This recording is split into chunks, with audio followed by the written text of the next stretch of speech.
Have you ever felt that the more available you are, the more people forget your worth, that the louder you speak, the less they truly hear you, and that sometimes only in your absence do they finally begin to notice your presence? What if I told you that being too accessible is not kindness, but quiet self-abandonment? That behind every yes you whisper when your soul screams no, a little piece of you vanishes, unseen, unappreciated, and slowly unremembered. And what if your silence is not weakness, but your truest power? What if disappearing from the noise is how you finally find yourself? When you are always available, you become invisible, not because you aren't valuable, but because people forget to look for what is always within reach. You answer every call, reply to every message, show up for every need, and still there's an ache inside. The ache of being present for others, yet absent within yourself. Carl Jung once said, "Everything that irritates us about others can lead us to a better understanding of ourselves." But what about everything we tolerate? Everything we allow? That too reveals what we still need to heal.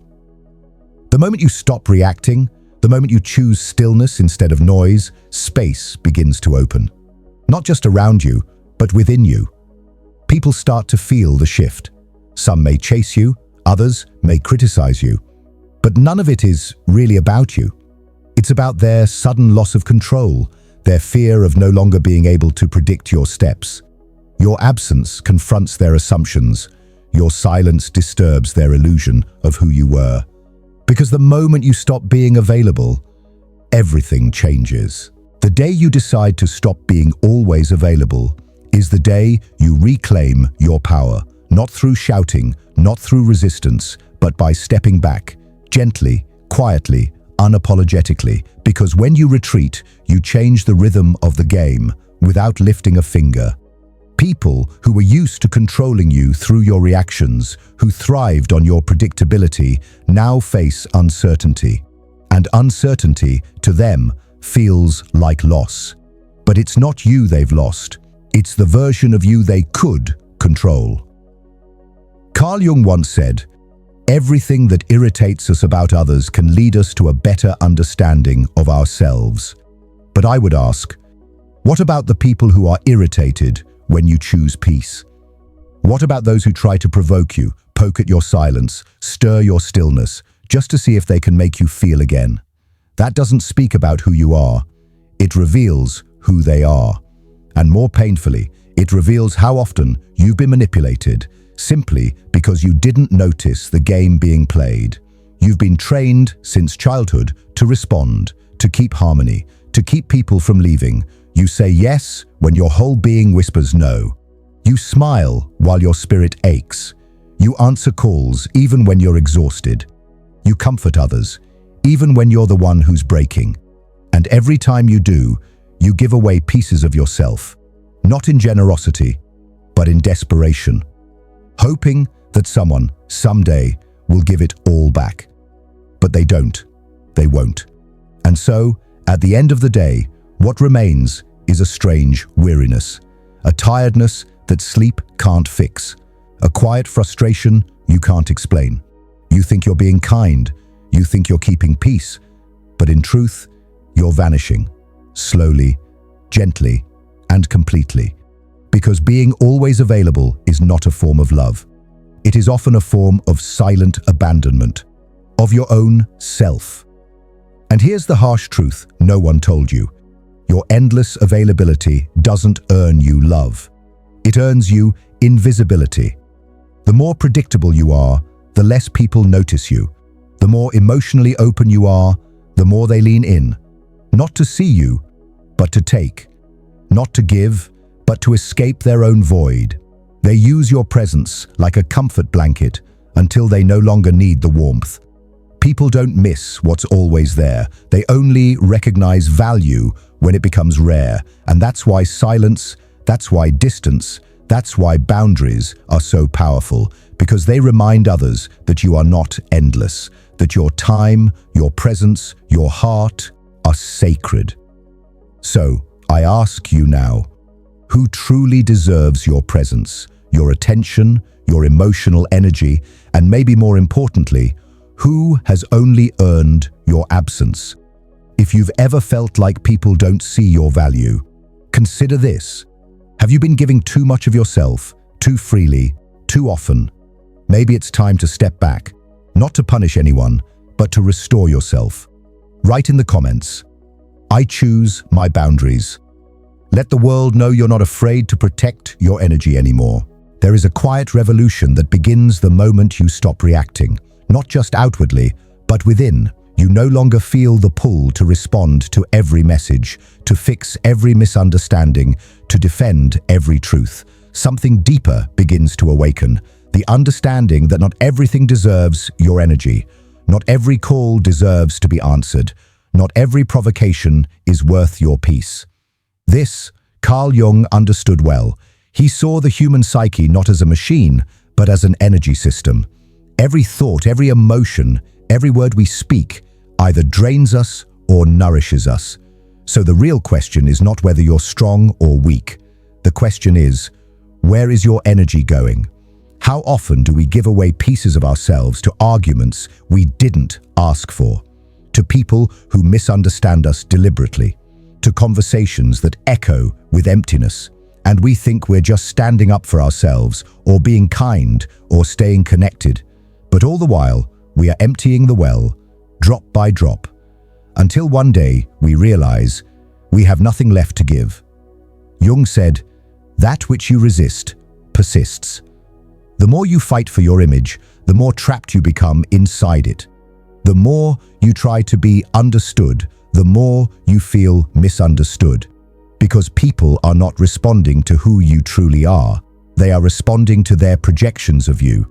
And if you keep reacting, they never have to face themselves. They can keep using you as a mirror. And so, the dance goes on. But what happens when you break the rhythm? When you no longer defend your intentions? When you stop trying to be seen and instead simply become? That is when you become dangerous in the most beautiful, powerful way. Because now you are no longer predictable. Now you are no longer controllable. The emotionally needy, the manipulative, the opportunists, they notice, they sense that something in you has shifted, that you are no longer running on the script they wrote for you. You don't answer immediately, you don't explain, you don't rush to fix. And this terrifies them, because your lack of reaction removes their control. The game doesn't work anymore, and so they test you, they provoke you, they accuse you of being cold, distant, selfish, not because you are, but because you stopped being functional for them. There is a kind of strength that comes with stillness, a magnetic energy that does not beg to be noticed, yet is impossible to ignore. You walk into a room and something changes, not because you're loud, but because your energy is intact. You've stopped leaking, you've become whole, and this wholeness, it's not loud, it doesn't shout, it doesn't justify itself, it simply is. People don't know how to respond to it, because they can't manipulate what they can't predict. And so, some may distance themselves, others may try harder to pull you back into old roles. But if you remain rooted, if you stay silent, if you stay sovereign, everything begins to shift. So, pause with me here. Ask yourself, how many times have you given your energy away to explain something that needed no explanation? How many nights have you stayed awake replaying conversations in your head, trying to perfect the past? How many times have you sacrificed your peace for someone else's comfort? Now ask yourself this: what would happen if you didn't? What if this time you didn't respond, didn't explain, didn't try to prove yourself? What if you just stayed silent and let that silence speak for you? Because true power lies in that choice. In the moment when you could react, but choose not to. In the space between stimulus and response, that sacred pause is where your strength lives. Let your silence become your boundary. Let your stillness become your resistance. Let your calm become your roar. Write in the comments, "I no longer explain my peace." And let that be your new mantra. Most people misunderstand silence. They think it's weakness. They think it means you're out of words, that you've given up, or worse, that you've lost. But the truth is, silence, when chosen with awareness, is the sharpest weapon the soul can wield. Because in silence, the games stop. The manipulation unravels. The roles you once played begin to dissolve. And what's left is the truth. Unfiltered, undeniable, uncomfortable. Carl Jung once said, "We do not become enlightened by imagining figures of light, but by making the darkness conscious." And nothing reveals that darkness faster than your refusal to feed it. When you no longer react, no longer explain, no longer defend, something powerful happens. The projections others placed on you begin to collapse. That carefully crafted image they built of you, kind, available, always there, always saying yes, it begins to fade. And in its place, they're left with a mirror, a silence that... You see, when you were always emotionally available, people didn't relate to the real you. They related to their idea of you, their need for comfort, their desire to be rescued, their longing to be seen through your constant attention. But it was never about your essence. It was about what you could provide. And the moment you pull away, the moment you say no, the moment you disappear into your own quiet, many people don't just lose access to you. They lose access to the version of themselves that only existed through your presence. And that hurts. Not because they loved you, but because they depended on your availability to avoid facing themselves. So they get angry. They call you cold. They say you've changed. They stir drama. They withdraw affection. They turn to guilt or silence or chaos. But it's not because you've done anything wrong. It's because you've finally done something right. You've broken the cycle. And this is the moment where most people falter. Because the discomfort of being misunderstood is sharp. The silence can feel isolating. You begin to question your choice. You wonder if maybe you were too harsh, too distant, too different. But let me tell you, this is where your rebirth begins. Not in being understood, but in staying grounded even when you're not. Not in explaining, but in being unshakable without words. Because when you can sit with that discomfort, when you can hold your silence despite the storm, your energy begins to return. Your mind clears, your heart steadies. And in that sacred space, you begin to feel something rare, yourself, untouched, unshaken, undeniably whole. Do you feel this? That quiet pulse rising in your chest? That small voice whispering, "This is who I've been all along," beneath the noise, beneath the roles, beneath the need to please. That's not ego, that's essence. And it's been waiting for you to come home. This is not a rejection of love. This is not detachment from the world. It's the highest form of self-respect. Because no one should have unlimited access to your energy. Not everyone is meant to sit at your table. And the ones who deserve your presence will never require you to abandon yourself in order to be close to them. So if people fall away when you become more rooted, let them. If voices grow louder when you become still, don't let them drag you back into noise. If guilt comes knocking dressed as love, recognize the disguise and return to your center. Your silence is your shield. Your boundaries are your clarity, and your calm presence is your revolution. So I ask you, are you willing to let go of who the world wanted you to be in order to become who you really are? Write in the comments, "I choose peace over permission." Let that be your turning point. When you stop being available to everyone, something profound begins to unfold. First, there's the silence, and it's not the kind of silence that feels peaceful at first. It's the kind that aches. It whispers questions into the empty spaces where conversations used to live. It makes you wonder, Mani, did I do the right thing? Am I being selfish? Will they hate me now? But beneath that discomfort, there is a sacred unfolding, a quiet unraveling of every illusion you once held about your worth being tied to whole. This silence, uncomfortable as it may be, is the gateway to your freedom. Because slowly, as the noise fades, you start to hear something else, something older than the world's approval, something wiser than the roles you once played. You begin to hear your own voice, and it doesn't beg to be liked. It doesn't scream to be understood. It simply exists, whole, present, undeniably you. Carl Jung taught that individuation, the process of becoming who you truly are, requires a step away from the collective, a turning inward, a temporary walk through solitude that reveals the depth of your being. And this solitude, it is not absence, it is presence. Not the presence of others, but the profound presence of yourself. You begin to notice your own rhythms, your own preferences, your real boundaries. You begin to remember what peace feels like. Not the peace of pleasing everyone, but the peace.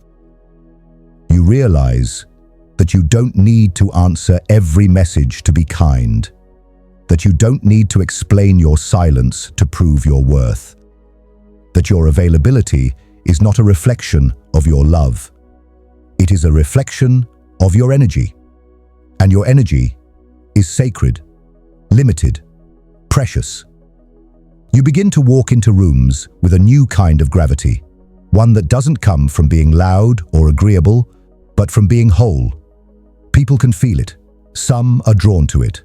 Others are unsettled by it. But none can ignore it. Because when you are no longer available for emotional games, when you stop chasing approval, when you stop watering dead plants, you become powerful. And yet, this power doesn't roar. It whispers. It radiates. It doesn't need recognition. It simply is. Some people will drift away, and it will hurt. Not because you need them, but because once they filled a space in your life that you hadn't yet learned to fill yourself. Their leaving isn't rejection, it's redirection, a sacred clearing of everything that was never aligned with your truth. You may find yourself standing alone more often, but you'll also find that solitude isn't loneliness, it's clarity. And in that clarity, the right people begin to appear. Not because you chase them, but because your energy finally makes space for them. They don't demand your availability.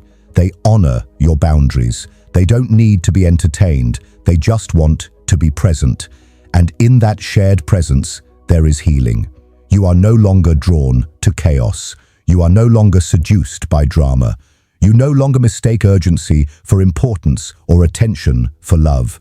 You are learning to rest in your own presence, to breathe without apologizing, to say no without guilt, and to say yes only when it's aligned with your soul.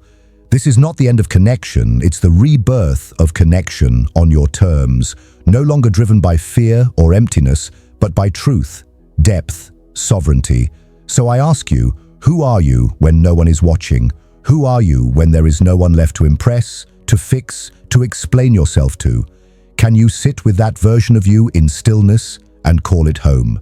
If you can, then something extraordinary has begun. You are not just healing, you are remembering. You are remembering the sound of your own soul. You are remembering what it feels like to belong to yourself. Write in the comments, I return to myself. Because sometimes the most powerful love story is the one where you come back to you. There comes a moment in every journey when silence no longer feels like absence, when being alone no longer feels like lack, when distance no longer feels like punishment. It feels like truth, like clarity, like finally coming home to yourself after years of wandering in the noise of others. By now, you may have realized this path is not about shutting out the world. It's about opening up to your soul. It's not about never loving again. It's about loving from a place that no longer needs to sacrifice peace in exchange for approval. It's not about being cold. It's about being clear, about knowing with unwavering certainty who you are and what you will no longer allow. Carl Jung knew that every transformation begins with discomfort, that in order to individuate, to become whole, we must face the terrifying truth that we cannot belong to others until we first belong to ourselves. And this belonging, it doesn't roar, it doesn't seek validation, it sits in stillness, it speaks in whispers, and it radiates through every boundary you now have the courage to protect. So when you stop being available for chaos, something inside you stabilizes. When you stop explaining your boundaries, something inside you affirms. When you stop reacting to everything, something inside you expands. And what grows in that space is your essence. Unapologetic, unmasked, undeniably powerful. You begin to see people differently. You no longer chase. You no longer beg. You no longer try to convince someone to value what they were never meant to hold. You no longer confuse attention for affection or intensity for love. Instead, you listen quietly, deeply, to the vibration of presence. You trust your energy more than your fears. You believe in your peace more than their expectations. And from that stillness, a new kind of love is born. A love that doesn't need to possess. A love that honors freedom. A love that starts from within. Because once you taste the freedom of your own silence, no false connection can tempt you again. You realize not everyone deserves access to your truth. Not every relationship deserves to be maintained. And not every connection is a home. Some were bridges, some were mirrors, some were lessons, and some were tests. But you made it. You're here. And even if the world misunderstands you, you understand you. Even if others leave, you remain. Even if you feel alone, your soul is no longer abandoned. This is power. Not the kind that seeks domination, but the kind that cannot be shaken. The kind that walks away, not in anger, but in peace. The kind that says, I trust myself enough to no longer explain who I am to those who refuse to see me. So let the silence stay. Let your unavailability become your healing. Let the distance become your devotion. Let solitude shape you into someone so grounded that even the storm learns to step aside. Now I turn to you with a question only you can answer. Are you ready to stop being emotionally available to everyone so that you can finally be available to yourself? If your answer is yes, write in the comments, I choose myself fully and without guilt, because this is not just a video, it's a declaration, a turning point, a beginning. And if this message resonated with your heart, take a moment to pause, breathe, and share it with someone who may be silently struggling, because your healing ripple might be someone else's lifeline. Don't forget to subscribe to Stoic and Still for more soul-deep reflections like this. Let's build a space where being whole is more valued than being available, where stillness is honored, where boundaries are sacred, and where your healing becomes your greatest power. Thank you for walking this path with me. I'll meet you in the next video, where your silence is no longer feared, but finally respected.